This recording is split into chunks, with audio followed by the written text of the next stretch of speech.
morning, everyone, and thank you all so much for being here today. My name is Joanne Antoine, Executive Director of Common Cause Maryland, and I am here representing the Everyone Votes Maryland Coalition. We are a grassroots table made up of local, statewide, and even national partners that have been working to expand access to the vote here in Maryland. Together, we have done everything from expanding mail-in voting, securing access to voting inside correctional facilities, and more. So, as you all can imagine, we are at a critical moment. Marylanders want communities where families can afford to live, where we feel safe, and where we have a real say in the decisions that are being made that shape our everyday lives. But too many of our neighbors are shut out of the democratic process as we speak. And the current federal administration is trying its best to shut even more people out. Too many Marylanders feel powerless right now. Like their vote and their voice, they feel like that doesn't matter.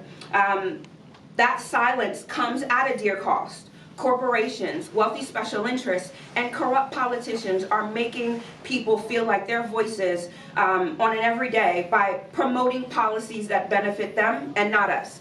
But here's the reality. Kitchen table issues, things that people are thinking about on a day-to-day, and access to the ballot go hand in hand. You can't have affordable, safe, and healthy communities without access to democracy, and that is period.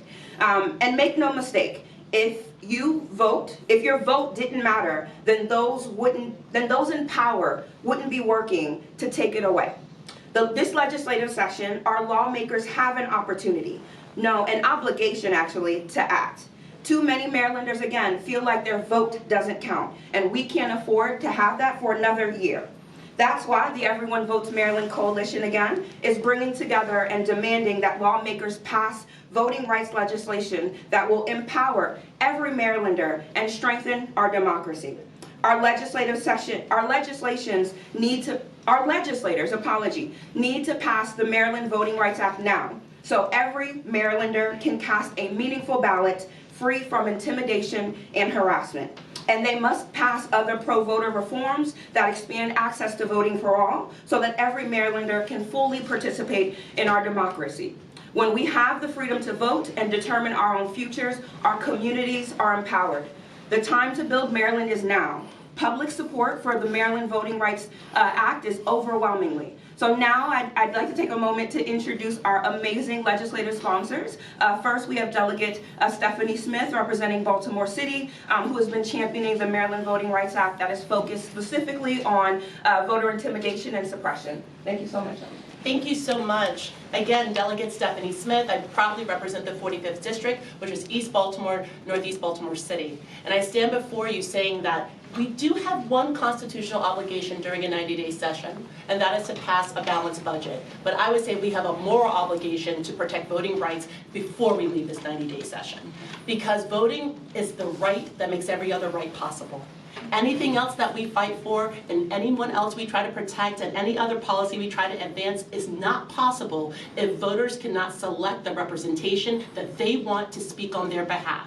Voting is your voice, and it should not be made more difficult. It should be something that we actually make easier for people to do. And unfortunately, there are obstacles that people face to voting. I've done election protection work for over a decade. It doesn't matter if the state is blue or red. There is always shenanigans. And this is an anti-shenanigans measure. And so with HB 2118, what we're really focused on is ensuring that no matter what's happening at the federal level, Marylanders can rest assured that their access to the ballot is free from intimidation, free from harassment, and should they face intimidation and harassment, there's a legal remedy for them to seek justice. And so I stand before all of you saying that this is actually a solution to a real problem that could be even made worse by a lack of federal support. We have to stand up for Marylanders if we can't trust the federal government to stand up for us. So that's why we have to get HB 219 passed. And I just want to get back to the bottom line. Voting is your voice. Government should allow your voice to flourish and should not be extinguishing it. We have to pass this bill. And I'm going to pass it on to my colleague, Delegate Wins. Thank you very much, my delegate sister. And thank all of you for being here today. As was stated, I'm Delegate Greg Williams, District 39, which is in Upper Montgomery County. The problem: too often outdated election systems prevent voters from having equal power at the ballot box. Right now, politicians can draw voting district lines in ways that make some people's votes count less than others. Your vote still gets counted, but it doesn't carry the same weight as your neighbor. When your vote doesn't count equally, the person who wins doesn't have to listen to you. That means your concerns about your school, the bus route, job opportunities, they don't matter to those who are in power. Eventually, you stop voting or speaking up because no one is listening to you. Now the solution: one person, one vote should mean one person, one equal vote. The Maryland Voting Rights Act will ensure that the state of Maryland has the power to take action if a local government has an election system that weakens the voting power of its citizens. With this, we have strong support to pass this bill, HB 350. Thank you very much.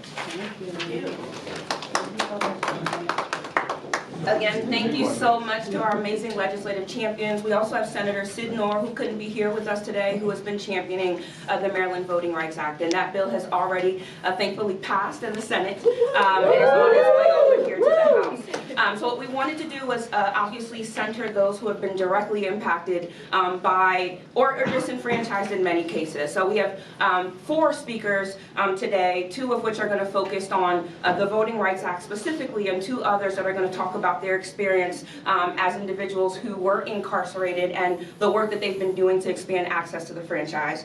So first we have Ms. Monica Brooks. Yes.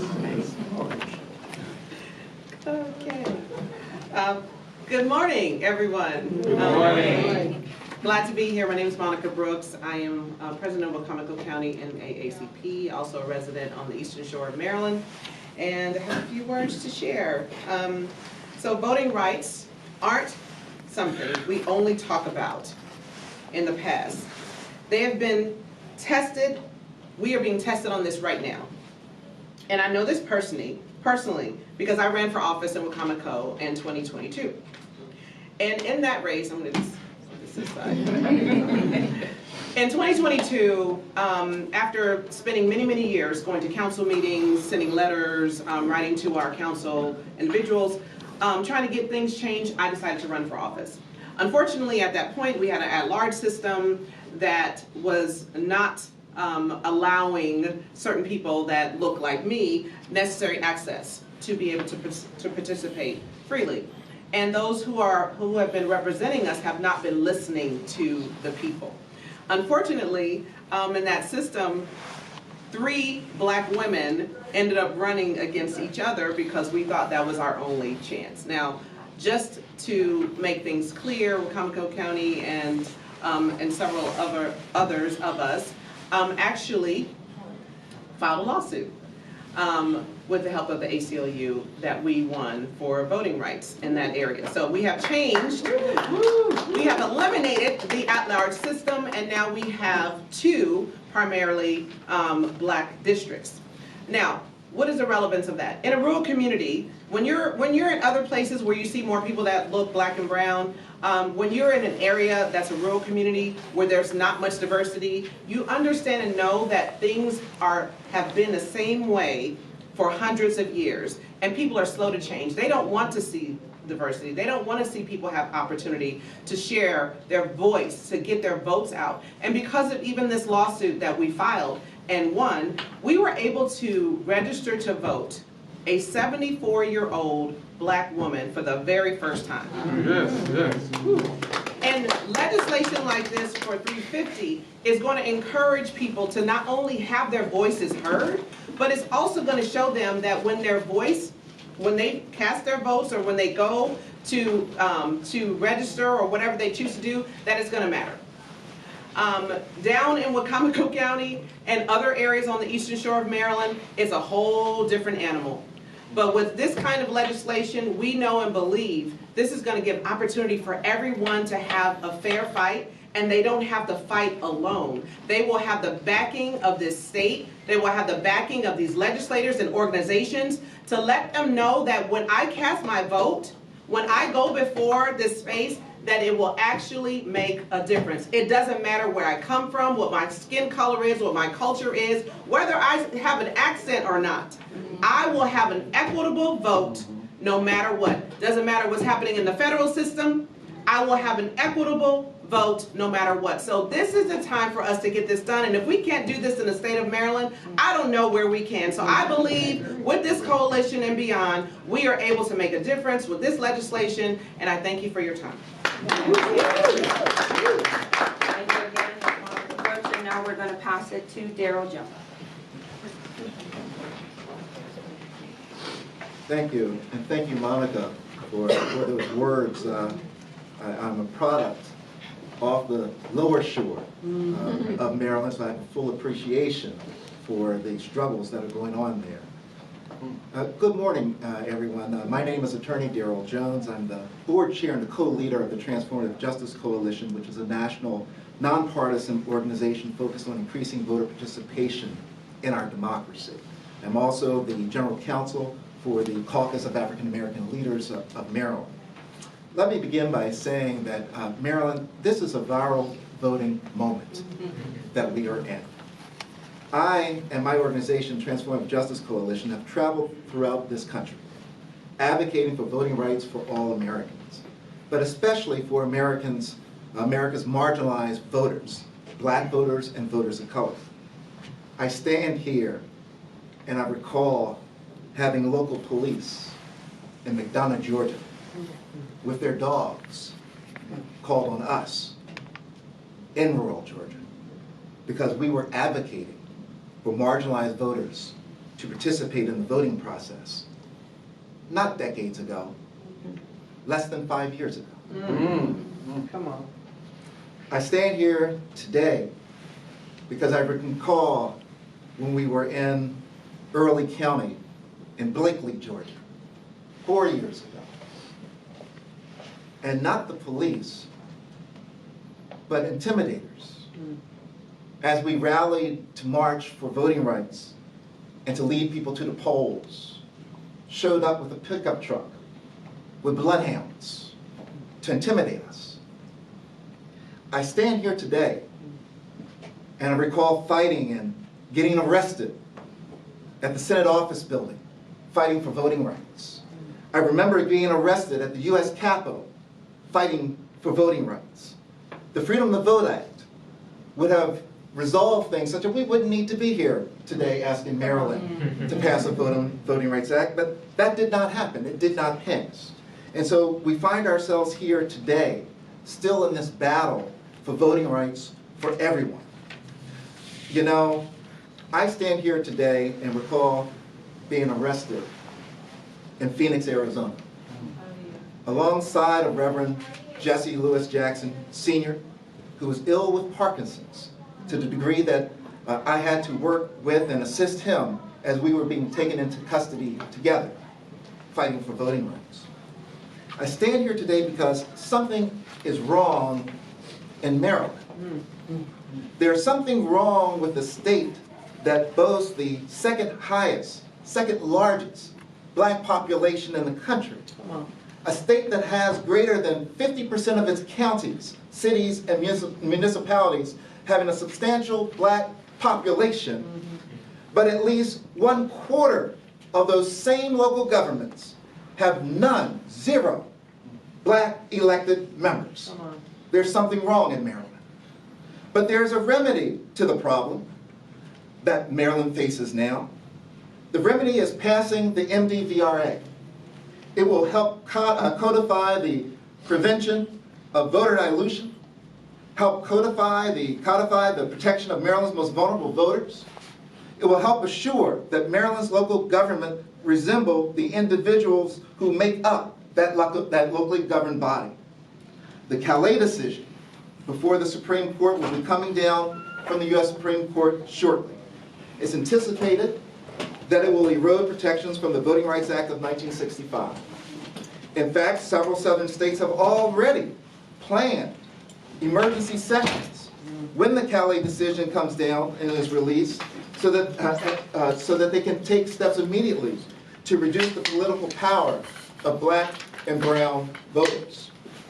We will also see and hear a case in the U.S. Supreme Court along the lines of what we call the Turtle Mountain type of cases. And that will restrict who can bring violations of Section 2 of the Voting Rights Act of 1965. And it will be to the point, if it is successful, and we believe there will be some successes they've already had, it will be to the point that in order for someone to bring a lawsuit as a violation of the Voting Rights Act of 1965 on a federal level, they will have to only be, the only person that can do it will be the U.S. Attorney Pam Bondi. That's in a division dealing with voting rights that has been cut by 70% of its legal attorneys. In the words of the late, great Congressman Elijah Cummings, we're better than that. Maryland, through the MDVRA, has the opportunity, and I would add the responsibility, to respect its most vulnerable voters by passing the MDVRA this session. Thank you for your time, your consideration, and let's make Maryland a place where all voices and votes are encouraged, heard, and represented. Thank you.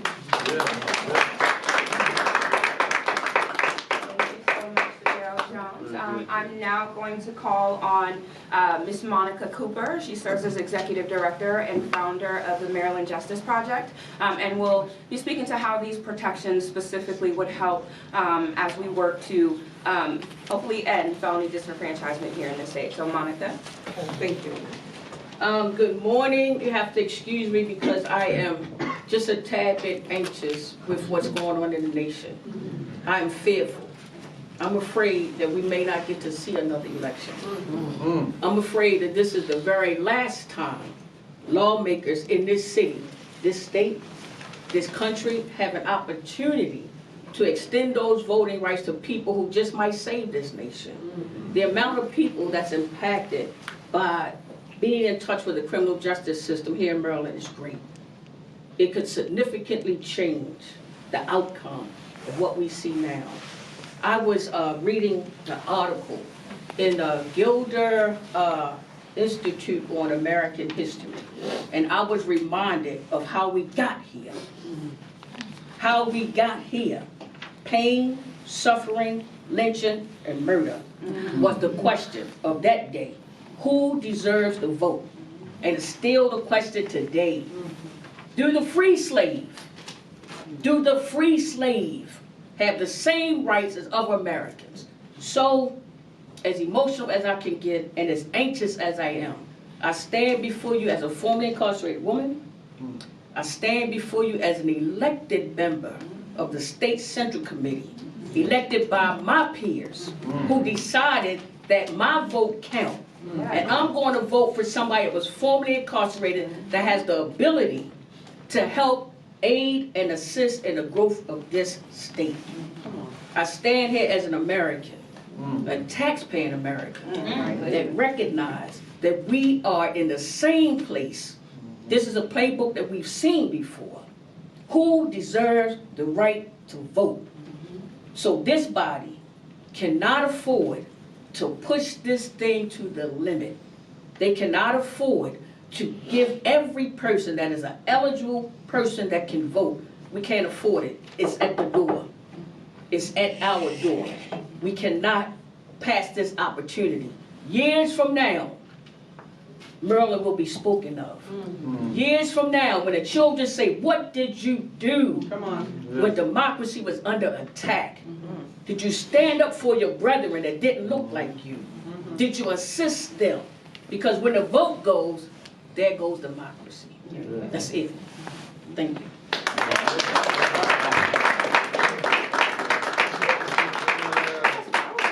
And now we have the amazing Kiana Johnson. She is the founder and executive director of Life After Release. A lot of other hats too. But she is also now a candidate for Prince George's County Clerk of the Court. So Kiana, welcome. Thank you so much. Good morning, and thank you so much for having me again. My name is Kiana Johnson, and I am the founder and executive director of Life After Release, and I'm also a candidate for Clerk of the Circuit Court of Prince George's County. And I'm here today because I am an impacted woman. I am here because voting rights is not just about, it's a human right, right? I gave a workshop this Sunday at Hyattsville Midnight Church. And the name of the workshop was The Unraveling of Civil Rights. And I said, wow, how do I talk about that? And as I stood here and I said, what am I going to talk about? I'm going to talk exactly about that, the unraveling of civil rights. And I take it a step back. It's not just the unraveling of civil rights, but it's the unraveling of human rights. Whether you are black, green, yellow, it does not matter. Your right to vote should not be determined by the color of your skin. So now we're talking about a human right. And in a place like Prince George's County, Maryland, we're all talking about the same thing. We're all black elected, we're all black in that space. And so understanding that the attack of voting rights doesn't really have a skin color attached to it. And so we have to protect this measure with all of our might, because our rights are definitely under attack. I work with individuals who are at risk of incarceration or formerly incarcerated in Prince George's County. And the mere fact that they don't even know that they have the right to vote, I have to get over that hurdle first. Right? I have to get over that hurdle first. But once we get registered and I get them enough trust to get out to go vote, but then to be suppressed or to be told that they can't vote is completely discouraging and it's unacceptable. And it is time for us to change the narrative. It is time for us to step up. It is time for us to rise up and fight back. Thank you. Thank you so much. Thank you so much to our amazing speakers. Again, you know, when we're thinking about the coalition, obviously we are working to pass the Maryland Voting Rights Act, but obviously there are other priorities this session. So that ranges from ensuring access to the ballot for those who are currently incarcerated and those who are coming home, in addition to, you know, doing everything from ensuring that voters have a say in who represents them in Annapolis and that those with disabilities, that they have meaningful access to the ballot as well. So I'm going to invite Michelle Whitaker, who's the founder and executive director of Ranked Choice Voting Maryland, to close us out. I want to just thank everyone for attending this press conference, and you've heard the powerful stories here. You know what's at stake, and it's time for us to stand up. It's time for all Marylanders to stand up for our rights, for our voting rights. We have a critical opportunity here to make sure that every Marylander can vote with a meaningful ballot and make sure that their communities are stronger. We have an opportunity here today to make sure that our leaders are accountable to us. Not special interests, not just one segment, but all of us.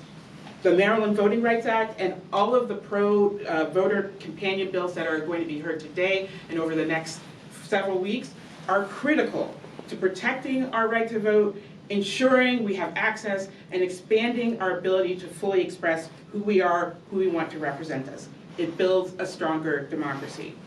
But time is running out. It is running out. We need to do this.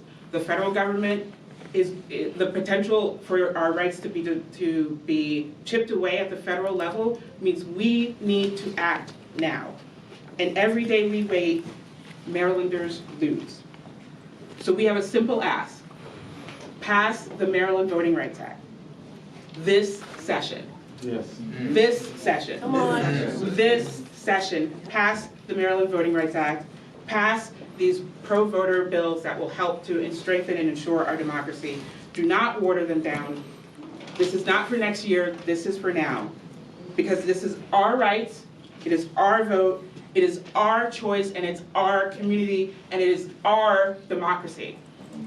So let's stand up and let's do this now.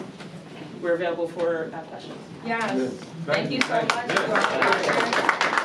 Again, thank you so much to our coalition partners, even though everyone didn't get to speak today. As you can imagine, you know, all of the work that we do, it's only possible to get that passed as we work together. And again, as you heard from Michelle, we really want to ensure that both of the Maryland voting rights bills are passed this session. That includes ensuring that as we head into June and into November, that we're keeping in mind a possible voter intimidation and suppression that we can see at the polls as well. So I want to emphasize again that both pieces of legislation are important.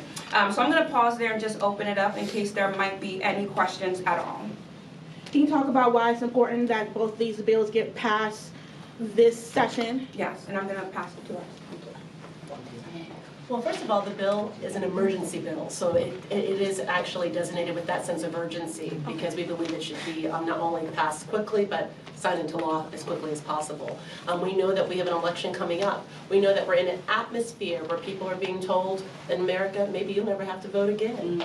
Or that people who are not even charged with protecting polling places might be sent there to really serve as an act of intimidation and harassment. So we need to actually create a legal remedy for this type of threat right now before the next election happens. And you mentioned, ma'am, that it's an emergency bill, so what does that mean? Like, when will, I guess, it go into effect, essentially, if it's passed? Immediately. Immediately, okay. Yeah. If there are any other questions? Sure. With Trump's SAFE bill, even though that deals with elections at a federal level, do you expect if that's passed, will there be any obstacles you face at a state level? And I'd like to answer that question. With HB 350, absolutely there will be some problems. And this is why we're bringing the emergency bill through there too. One about intimidation and the other about working with municipalities and towns. So some of those elected officials there draw lines and so forth that dilute those of black and brown and others that have been protected. So if the Supreme Court cuts down the Voting Rights Act, we in Maryland will have our own act that will be law if both bills pass, and our Attorney General will be able to bring forth suit. So this is why this bill is so important if the Supreme Court doesn't cut the National Voting Rights Act. Thank you. And if I could add also, obviously what we've seen out of this administration is that even if the SAFE Act does not pass, they will go through any route they can to disenfranchise voters, whether that be, accessing our voter rolls to identify who maybe isn't eligible to vote or targeting individuals. We see that even happening at the municipal level or, potential presence at the polls. So again, even if that bill does not pass, we're anticipating, even in a state like ours, any situation could happen. Wanted to open it up if there's any final questions. And what are you anticipating? Like it seems like you guys are kind of concerned about what could happen. What does that look like? I mean, this is where I'll open it up to partners, but I would say we don't know, right? I think what we've seen under this administration is that they will adopt tactics that maybe we wouldn't even expected to disenfranchise voters. So it could be presence at the polls, it could be mass disinformation that is being spread all around, it could be ways of even accessing our voting machines, right? So I think on our end, we have to prepare for whatever we thought impossible because we don't know what is coming our way, especially as we head into November. Can I add something that's really important? We needed this bill no matter who the president was. We needed this bill no matter what. And I think that's the unfortunate thing about sometimes politics. Sometimes people don't act until it's the most urgent moment, but you always needed to act. We've been putting bills in like this for 3 years. Sometimes people only have, I would put, courage when their backs are against the wall, but they were already backing up and didn't realize it. And so that's what our job is, to ring that alarm and say, the alarm isn't about one person. It's about when you become lackadaisical and complacent about protecting your democracy, now you're in a terrified moment. You should have always been working to protect your democracy all along. You don't get well by just getting sicker and then deciding to go to the emergency room. You stay well by protecting your democracy all along.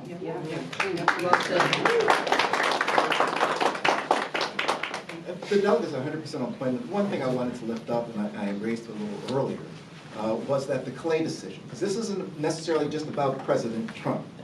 The Clay decision is the U.S. Supreme Court, and it will have an impact on how things are drawn throughout the country. We're waiting now for that decision to come down from the court. The Clay decision comes out of Louisiana. But in addition to that, you asked the question with regards to the Save America Voter Eligibility Act and the impact that will have. One of the things that I'm so pleased about that the delegates and hopefully everyone else will get on board in supporting before I go into Save Act is that we know that we're seeing things whittled away from the Voting Rights Act of 1965. We've seen 8 states that have already taken the stand of saying we're going to put in place state VRAs to be certain that the protections are there for our people, for our communities. This is what these delegates are doing here for the state of Maryland, saying, we understand what the U.S. Supreme Court is doing. We understand what Congress is doing and willing away at the Voting Rights Act of '65. That's the reason that this Maryland VRA is so important, is that if they are successful in willing away of the 1965 Voting Rights Act, then this will stand to protect the citizens of the state of Maryland. So they are to be applauded for that. The SAVE Act, on the other hand, is a piece of legislation, a devious piece of legislation in my mind, particularly if you're any woman that's hearing this. Because one of the things that the SAVE Act will do is the SAVE Act will require what they're calling that you've got to prove that you're an American in order to be registered and able to vote. It's going to require that you not simply have a driver's license, but they will want you to have either your birth certificate or your passport, and the name has to match. Why do I say women? Because if you get married and take your husband's name, your name ain't gonna match. The majority of Americans, the vast majority, don't have passports. The vast majority. So now you're down to the birth certificate with a name that doesn't match and whether or not they'll be registered and able to vote. What this legislation does is that it really does encapsulate what we were fighting for on a federal level with the Freedom to Vote Act, and prior to that, the Protect Americans Vote Act. So, but thank you, but I just want to be certain that your question was answered. Thanks. Thank you. And thank you. So, you want to make a last point? Just the last point, with the delegate and myself.